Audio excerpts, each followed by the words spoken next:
how do you think you've been able to challenge photography's kind of traditional relationship that it has with light and visibility, and the fact that so often um, darkness, blackness, has negative connotations? Yeah, so obviously photography needs light in order to exist, or photographs need light to exist. Um, Black Trinity, when you look at the work, there are these very, very dark, low light self-portraits. Um, some of them are so dark and subtle to where you sort of question what is there, if anything is there. So it's challenging just like the visual practice, right?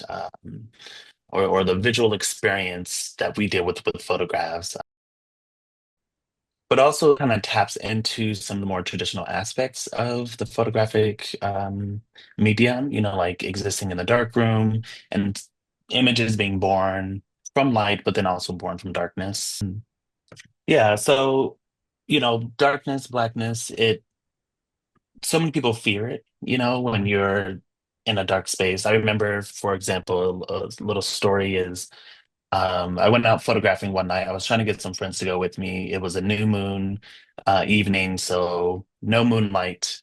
And I wanted to go photograph the stars, and none of my friends wanted to come with me. And they're like, it's cold, I have homework to do, all the excuses. So I was like, you know what? Why do I need someone to go with me? I can just go by myself.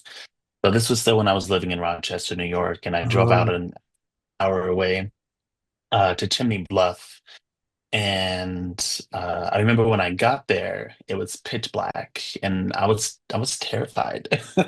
There's oh, trees all around me. There's Lake Ontario, the water right in front of me. It was also around Halloween. So I was thinking of all these things that could be lurking in the darkness that I had no idea if it was there or not. And so it's like this really visceral experience, right? And I think so many people have that sort of experience with darkness, whether it's being outside or, just going to sleep at night. And most people want to have like a little ambient light or a night light of sorts. Um, so, you know, with this work and the ways in which we use light and darkness in photography, I wanted to kind of rethink what that means, right? And existing in or operating within the dark room, let's say. So many photographers talk about how that's a slower process, right? It's a meditative process. So it also mirrors that experience, in which you find yourself feeling safe within a space of the unknown, such as the dark room. Um, and also just kind of pushing back against the ways that darkness is seen as a negative sort of identity marker, right?